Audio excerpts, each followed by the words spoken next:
karena mereka nggak dapat pengakuan, akhirnya mereka nggak bisa sekolah, mereka nggak bisa dapat pekerjaan. Ketika mereka menikah, menikahnya dianggap nikah ilegal, maka anaknya dianggap anak zina. Saya kira seluruh hakim konstitusi pada waktu itu bersedih ya, karena stigma yang mereka alami itu luar biasa.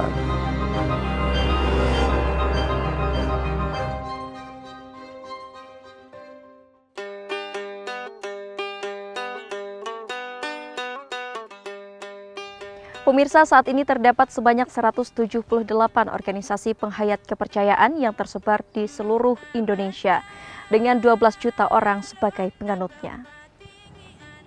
Selama puluhan tahun, kelompok penghayat kepercayaan ini mendapat diskriminasi, utamanya dalam memperoleh hak-hak sipil maupun politik akibat kepercayaan yang dianut tidak diakui sebagai 6 agama resmi yang ada di Indonesia.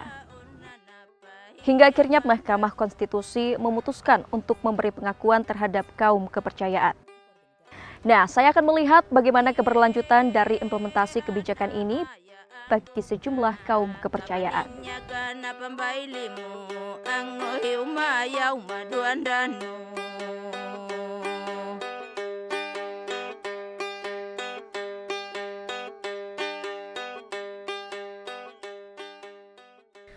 Merapu adalah salah satu dari 178 organisasi penghayat kepercayaan yang ada di Indonesia.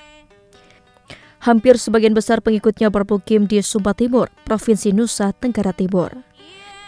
Pada tahun 2023, tercatat jumlah penghayat Merapu adalah sebanyak 16.522 orang, atau 6,75% dari total penduduk Sumba Timur yang mencapai 244.000 jiwa. Selama puluhan tahun, lebih dari 12 juta penganut penghayat kepercayaan di Indonesia berjuang menghadapi diskriminasi. Pasalnya, negara saat itu belum mengakui keberadaan kelompok penganut kepercayaan. Hal ini tercermin dari Undang-Undang Administrasi Kependudukan yang belum mengakomodir pencatatan kepercayaan mereka. Dampaknya akses terhadap hak-hak dasar sebagai warga negara pun sulit diperoleh. Setelah berjuang sejak tahun 2003, Mahkamah Konstitusi pun akhirnya mengabulkan permohonan judicial review penghayat kepercayaan melalui putusan nomor 97/PUU/14/2016 tentang pencantuman penghayat kepercayaan dalam kolom KTP elektronik dan kartu keluarga yang dinyatakan dalam sidang tanggal 18 Oktober 2017. Putusan ini memberi harapan baru bagi keberlangsungan hidup para penghayat kepercayaan. Saya menemui Umbu Remi, salah satu tokoh Merapu di Kampung Raja Prailiu, Sumba Timur. Ia menceritakan perjuangannya untuk memperoleh pengakuan dari negara saat itu. Misalnya, terpaksa memilih salah satu dari 6 agama yang diakui di Indonesia untuk proses pencatatan administrasi. Bu Remi, dulu kan sebelum adanya putusan MK yang 2016 yang boleh mencantumkan kepercayaan di kolom KTP itu, nah itu dulu orang Merapu nih di sini seperti apa sih kondisinya? Apakah dulu terjadi diskriminasi terhadap hak-hak sipil mereka gitu? Termasuk juga Umbu Remi ini sebagai penghayat Merapu sendiri ini gimana dulu kondisinya? Jadi sebelum adanya putusan Mahkamah Konstitusi tahun 2016 itu memang terjadi diskriminasi terhadap warga negara, khususnya untuk penghayat kepercayaan Merapu di Pulau Sumba ini. Jadi waktu itu karena mayoritas di sini Kristen, akhirnya pilihlah agama Kristen. Jadi untuk salah satu kenapa memilih itu akhirnya kan untuk mendapatkan layanan pendidikan. Komitmen pengikutnya untuk tetap menerapkan cara hidup tradisional dan sederhana justru membuat penganut Merapu kerap memperoleh diskriminasi. Sejak Indonesia merdeka, karena ketiadaan pengakuan terhadap agama-agama asli, agama-agama leluhur, maka citra Merapu semakin mendapatkan stigma yang negatif. Gaya hidupnya yang sederhana, ritualnya yang dikedepankan, manusia pada umumnya yang sangat terobsesi dengan uang, sangat terobsesi dengan materi, sudah pasti menganggap itu berbeda dan menganggap secara ekonomi tertinggal. Untuk memastikan semua penghayat Merapu tercatat dalam administrasi kependudukan, Dinas Kependudukan dan Pencatatan Sipil di Dukcapil Sumba Timur rutin melakukan sosialisasi dan metode jemput bola. Jadi Bapak Mama harus mengurus yang namanya dokumen kependudukan.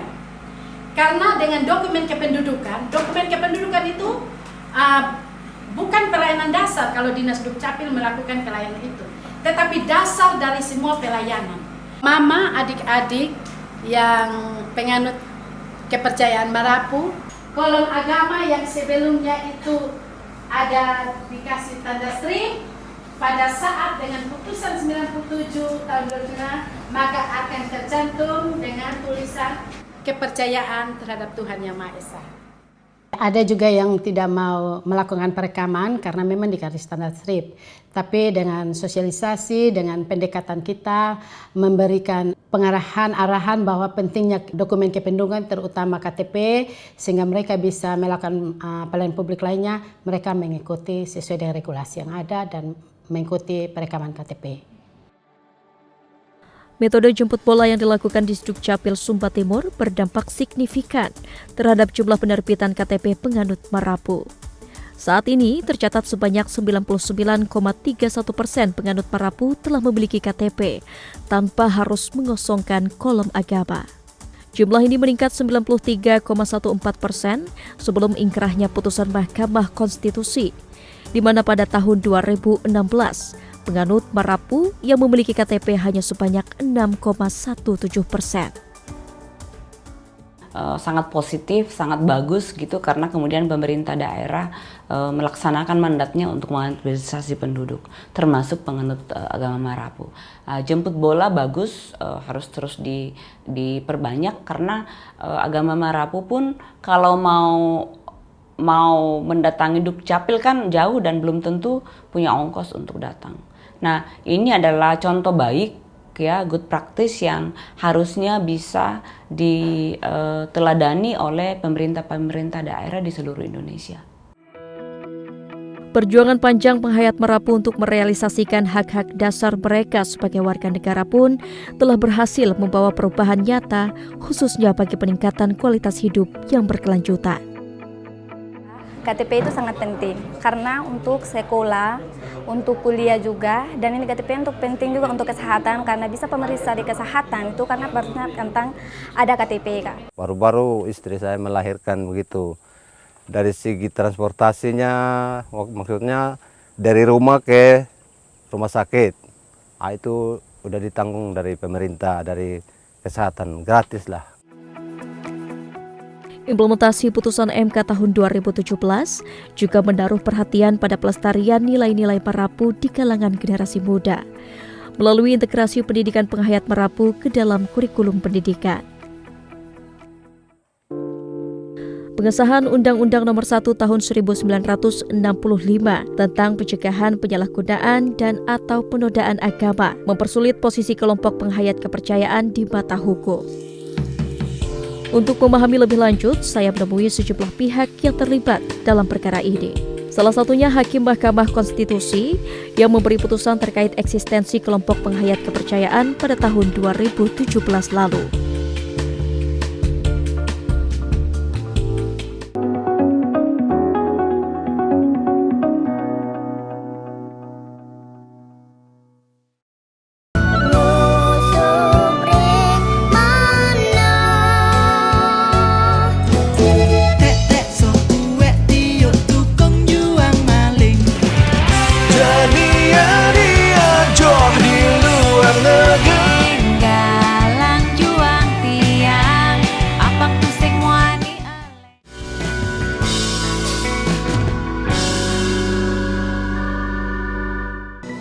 Ayo komunikasikan bisnis, event, atau pengumuman Anda di Koran Jawa Pos Radar Bali. Kontak WA 0877 5087 5999 atau email grafisiklan.radarbali@gmail.com.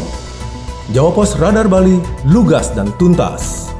Diakuinya Candi Borobudur sebagai situs warisan budaya dunia oleh UNESCO menjadi poin penting. Penyelenggara pemilu juga menjadi sorotan, terutama untuk memastikan kepercayaan masyarakat terhadap bisa kita interpretasikan sebagai adegan bela diri yang saling menjadi. Ini yang menjadikan berbeda. Artinya ketika kita mendidik anak-anak,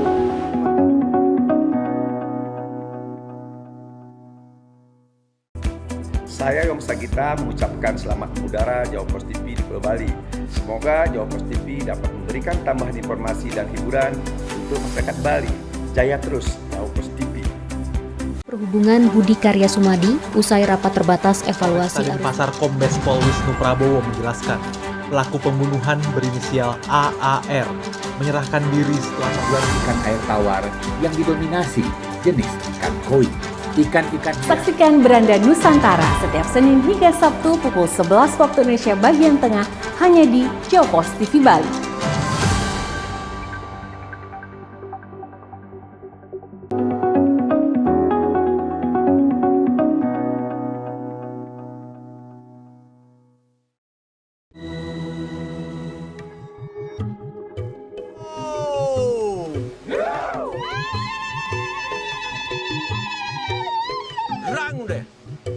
Diskriminasi kelompok penghayat kepercayaan di Indonesia telah mengakar sejak tahun 1965. Saat itu pemerintah resmi menerbitkan Undang-Undang Nomor 1 Tahun 1965 tentang pencegahan penyalahgunaan dan atau penodaan agama guna mengatur tindak pidana penistaan agama. Bak pisau bermata dua. Undang-undang yang dibentuk untuk melindungi eksistensi 6 agama resmi ini, di sisi lain tidak mengatur keberadaan penganut agama-agama asli Nusantara yang sudah ada sejak ribuan tahun lalu. Akar masalahnya adalah sebenarnya sejak tahun 65. Jadi ada namanya Undang-Undang Nomor 1 PNPS 1965. Itu dilahirkan di zaman Pak Soekarno. Yang di undang-undang itu, di PNPS itu menempatkan ada 3 kelompok keagamaan. Nah, kelompok yang ketiga adalah penghayat percayaan yang dianggap sesat, perlu dibina kepada keyakinan yang sehat. Nah, PNPS ini menempatkan mereka sebagai kelompok yang sesat. Akhirnya secara politik mereka dapat penyingkiran di mana-mana. Perlakuan diskriminasi kian memuncak dalam praktik pelayanan publik di lapangan ketika kolom agama di kartu tanda penduduk bagi penghayat kepercayaan harus dikosongkan. Perjalanan panjang organisasi penghayat kepercayaan dalam memperjuangkan hak mereka sebagai warga negara sebagaimana 6 agama resmi yang ditetapkan pemerintah telah dimulai sebelum lahirnya Mahkamah Konstitusi. Dulu itu nggak ada MK. MK baru ada 2003. Jadi memang ya peluang advokasinya sendiri baru dimungkinkan di tahun 2003 ke sini. Yang kedua, mengumpulkan mereka untuk berani maju itu juga lumayan sulit, Mbak. Kenapa? Karena mereka tumbuh dengan trauma dan tidak percaya dengan sistem gitu. Soal trust itu juga luar biasa, Mbak. Ketakutan itu terjadi. Misalnya ketika tahun 2010 ya, mereka mengajukan judicial review ke MK. Mereka jadi pihak terkait di MK. Itu peristiwa pembongkaran makam terjadi di mana-mana, Mbak.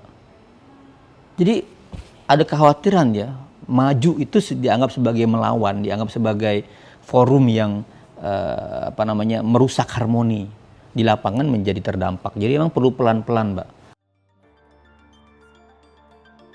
Perjuangan untuk mendapatkan pengakuan negara berlanjut di meja hijau pada tahun 2016.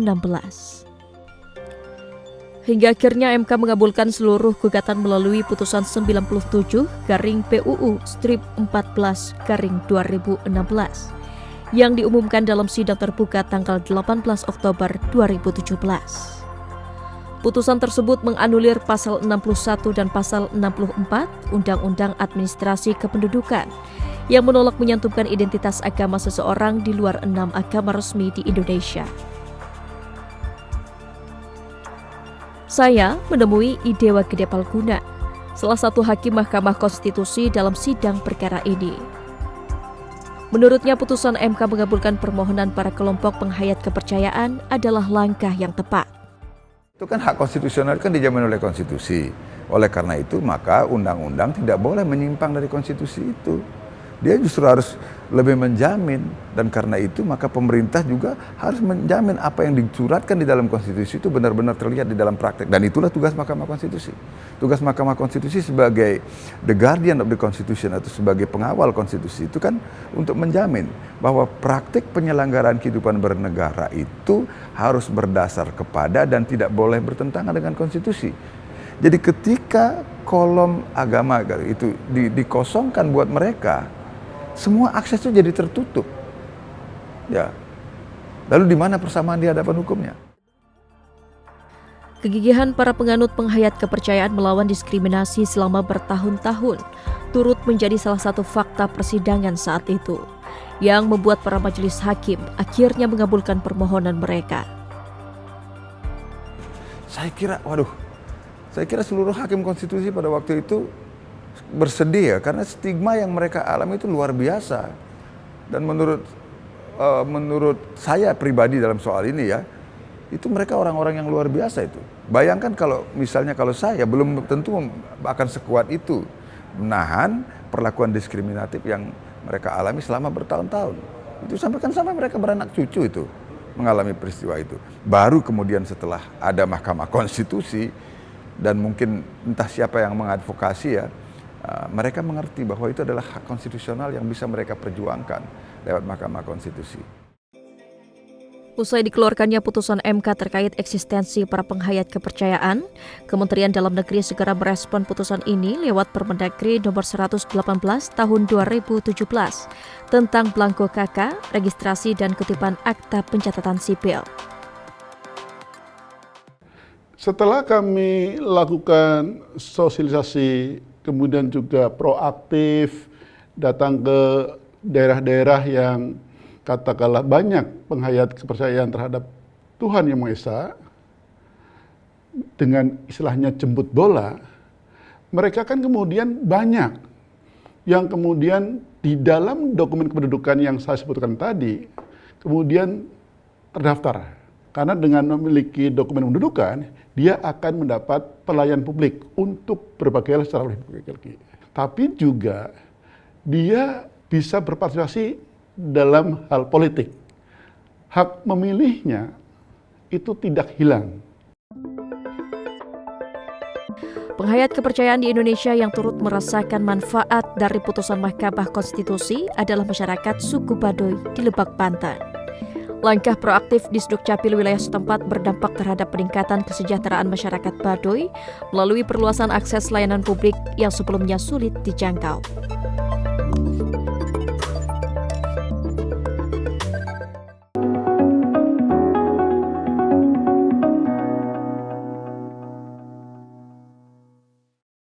Pan Sofia itu sebetulnya sebuah kampus yang didirikan oleh para entrepreneur muda di tahun 1989. Sehingga kalau super luar biasa gede banget. Biasa saya ada di acara Ngopi Bali alias ngobrol produktif inspiratif dari Bali.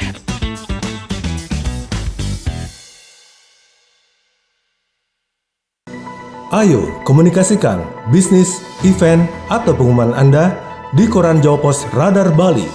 Kontak WA 0877 5087 5999 atau email grafisiklan.radarbali@gmail.com. Jawa Pos Radar Bali, lugas dan tuntas.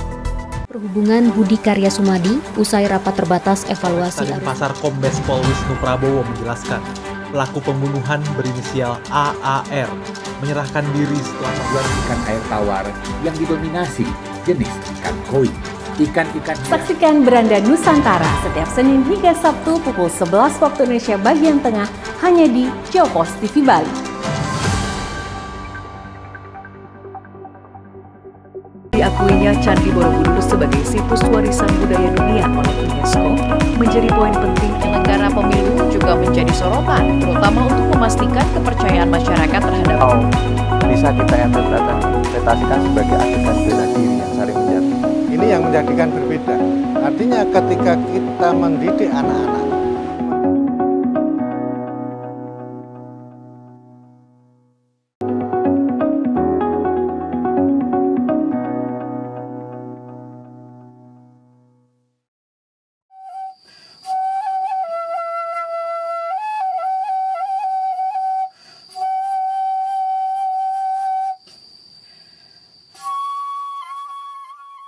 Sunda Wiwitan merupakan salah satu organisasi penghayat kepercayaan yang sebagian besar pengikutnya bermukim di Provinsi Banten dan Jawa Barat. Sama seperti pengikut Marapu, kelompok Sunda Wiwitan juga sempat berjuang melawan diskriminasi berkepanjangan. Pengakuan negara terhadap eksistensi penghayat kepercayaan turut mengubah dinamika kehidupan para penganutnya. Salah satu wilayah yang penduduknya menganut Sunda Wiwitan adalah Desa Kanekes, Kecamatan Lewi Damar, Kabupaten Lebak, Banten, yang dikenal dengan masyarakat suku Baduy. Tercatat ada sebanyak kurang lebih 9.000 jiwa penganut Sunda Wiwitan di desa ini. Di Desa Kanekes, saya melihat bagaimana presiden hukum secara signifikan mampu mengubah kehidupan sebuah kelompok. Waktu itu sih di kolam KTP itu masih sempit, itu kan dari segi masyarakat itu banyak yang komentar, terus KTP itu udah ada, terus banyak yang dibalikin lagi, masanya kan untuk pelayanan kesehatan itu banyak yang ditanyain, kok ini KTP nggak ada agamaan, nggak ada tercantum agamanya gitu. Setelah udah ada keputusan MK itu, sekarang untuk pelayanan kesehatan cukup lumayan berjalan, bahkan untuk misalnya ATM, rekening yang lainnya alhamdulillah cukup berjalan, bahkan untuk mengenai bantuan juga, bansos, bahkan PKH, bahkan BNT itu lumayan cukup berjalan sesudah ada keputusan MK. Merespon putusan MK, Disduk Capil Lebak segera menerapkan metode jemput bola agar seluruh masyarakat suku Baduy penganut Sunda Wiwitan tercatat dalam sistem administrasi negara. Mulailah kita sosialisasikan, ya, putusan MK kita sosialisasikan, kita beri pengertian. Kemudian 2018 Dirjen Dukcapil turun melakukan perekaman massal sampai 1 minggu di Baduy, dan alhamdulillah pada saat itu terjaring semua. Berjalan waktu, kemudian Dirjen Dukcapil melakukan ini lagi perekaman ulang melalui jalur belakang Baduy Dalam, dilakukan, disisir semua. Harapannya supaya fasilitas negara yang untuk masyarakat miskin bisa diterima. Saya berkesempatan melihat proses perekaman KTP warga Desa Kanekes. Antusiasme warga untuk memiliki dokumen kependudukan resmi menunjukkan tingginya kesadaran hukum dan partisipasi masyarakat di desa ini. Mas, ini kalau boleh jelasin lagi ada perekaman KTP buat apa nih, Mas? Iya, kita kebetulan di sini sedang mendata masyarakat Baduy yang belum memiliki KTP, terutamanya untuk kepentingan pemilu kada yang terdekat ini, pemilu kada. Tapi di samping itu juga teman-teman ini kan butuh akses pelayanan publik. Ini berarti didominasi oleh anak-anak muda, pemilih pemula. Iya, pemilih gitu ya? pemula, khususnya pemilih pemula, karena memang di kepentingannya pilkada ke depan ini para pemilih pemula yang belum ada KTP-nya gitu. Ya, berarti dulu udah sempat melakukan perekaman. Lalu itu KTP-KTP-nya jadinya gimana, Mas? Nah, untuk KTP pertama yang dikirim oleh pemerintah pusat, dulu kan pencetakannya di Dirjen Dukcapil. Oleh Dirjen Dukcapil dikirim ke kita, tapi ditolak oleh mereka karena tidak ada agamanya, sehingga kita musnahkan KTP tersebut. Pemirsa, jadi ini adalah salah satu layanan rutin yang dilakukan oleh Disduk Capil Kabupaten Lebak pasca adanya putusan MK mengenai judicial review perubahan terhadap Undang-Undang Administrasi Kependudukan yang memperbolehkan masyarakat aliran kepercayaan untuk mencantumkan keyakinan mereka di kolom agama baik di KTP maupun juga kartu keluarga. Nah, sistem jemput bola yang dilakukan dengan cara mendirikan posko di Baduy ini untuk memastikan agar masyarakat penganut kepercayaan Sunda Wiwitan khususnya di Baduy luar ini bisa memiliki dokumen kependudukan seperti KTP, kartu keluarga maupun juga akta kelahiran, sehingga hak mereka sebagai warga negara Indonesia baik itu di bidang pendidikan, kesehatan, ekonomi maupun juga hak politik bisa terpenuhi.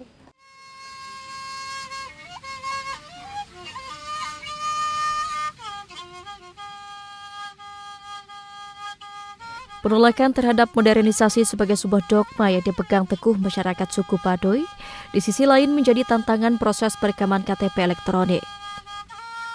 Orang Baduy itu sifatnya nomaden. Jadi dia tinggal di wilayah Kanekes, tapi mencari kehidupannya karena tanahnya terbatas, dia berkebunnya di luar. Maka di daerah, jadi dia pergi dari desanya 2 bulan, berkebun, baru balik lagi. Kita sedang melakukan perekaman mendatangi, tapi nggak bisa tertangkap orangnya karena orangnya sedang berada di luar. Makanya inisiatif kami satu-satunya dari 345 desa Selebang, kita menempatkan alat perekaman di desa Kanekes. Mungkin Ibu sudah lihat ya di sana. Di sana kita lakukan perekaman. Harapannya apa? Karena dia tidak bisa dipastikan waktunya, berbeda dengan desa lain. Maka dia setiap ada yang pulang rekam, cetak. Terus Kasina. Nah, makanya nanti nggak usah ganti-ganti namanya. Wis Kasina baik. Tanggal lahirnya inget tak? 17 tahun. 17 tahun berarti 2007 ya. Kesepakatan ya. Ini 17 tahun. Berarti tanggal lahirnya tanggal 1 bulan Juli 2007 ya. Udah dirubah-rubah nih. Nah, beneran ya. Cara hidup tradisional masyarakat Baduy yang tidak mengenal konsep tanggal lahir dan nama keluarga juga menjadi tantangan lain. Untuk menjawab tantangan ini, Disduk Capil Lebak turut melibatkan ketua adat Desa Kanekes untuk dapat menjangkau seluruh lapisan masyarakat Baduy. Setelah mendapatkan pengakuan dari negara atas kepercayaan yang diyakini, masyarakat Baduy kian menyadari pentingnya memiliki KTP untuk mengakses hak-hak dasar sebagai warga negara. Layan kesehatan mau bikin BPJS juga kan, kalau mau ke rumah sakit nggak punya BPJS harus bikin dulu, terus harus pakai KTP, terus bansos juga kan ditanyain KTP dulu baru dicairin itu. Sangat penting, dikarenakan zaman sekarang jangankan bikin rekening, jual beli aja harus pakai KTP. Identitas itu sangat penting. Perbankan, terus dengan apapun namanya itu harus berawal dari KTP.